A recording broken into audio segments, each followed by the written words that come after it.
धुळे लोकसभा मतदारसंघासाठी उद्याला मतदानाची प्रक्रिया पार पडणार आहे। 5व्या टप्प्यात होणाऱ्या मतदानाच्या पार्श्वभूमीवरती आज कर्मचाऱ्यांना मतदान साहित्यांचं वाटप करण्यात येतं आणि धुळे शहरातील तंत्रनिकेतन विद्यालयाच्या परिसरात आता आपण आहोत आणि या ठिकाणी कर्मचाऱ्यांना साहित्याचं वितरण जे आहे ते आता करण्यात येणार आहे। यासाठी यंत्रणा जी आहे ती सज्ज झाल्याचं पाहायला मिळत आहे।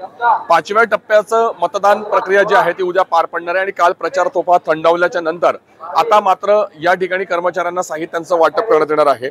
धुळे लोकसभा मतदारसंघामध्ये 1704 मतदान केंद्र असणार आहेत, तर त्यासोबतच केरळ, आंध्र प्रदेश आणि मध्य प्रदेश राज्यातील पोलिसांचा बंदोबस्त देखील मतदान केंद्रांवरती पाहायला मिळणार आहे। मतदान साहित्यांचं वाटप करण्याच्या पार्श्वभूमीवरती तंत्रनिकेतन विद्यालयामध्ये या ठिकाणी कर्मचाऱ्यांची गर्दी आता होण्यास सुरुवात झाली आहे आणि विविध भागातून कर्मचारी या ठिकाणी येतील आणि त्यांना साधारणतः दुपारी 12 वाजेपर्यंत साहित्यांचं वाटप होईल आणि कर्मचारी मतदान केंद्रापर्यंत पोहोचतील आणि उद्याला सकाळी 7 वाजेपासून मतदानाला सुरुवात होणार आहे। धुळे लोकसभा मतदारसंघासाठी उद्याला होणाऱ्या मतदानाच्या पार्श्वभूमीवरती ही सगळी तयारी आता जी आहे ती जोरात सुरू असल्याचं पाहायला मिळत आहे।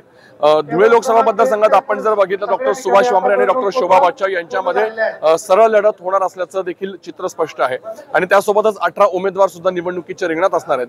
त्याच्यामुळे उद्या होणाऱ्या मतदानाकडे सगळ्यांचंच लक्ष लागून आहे, किती टक्के मतदान होतं, मतदारांचा कौल कोणाकडे जातो आणि कोणत्या सगळ्याच उमेदवारांचं भवितव्य जे आहे ते मतपेटीत उद्याला बंद होणार आहे। धनंजय दीक्षित, एबीपी माझा, धुळे। एबीपी माझा, उघडा डोळे बघा नीट।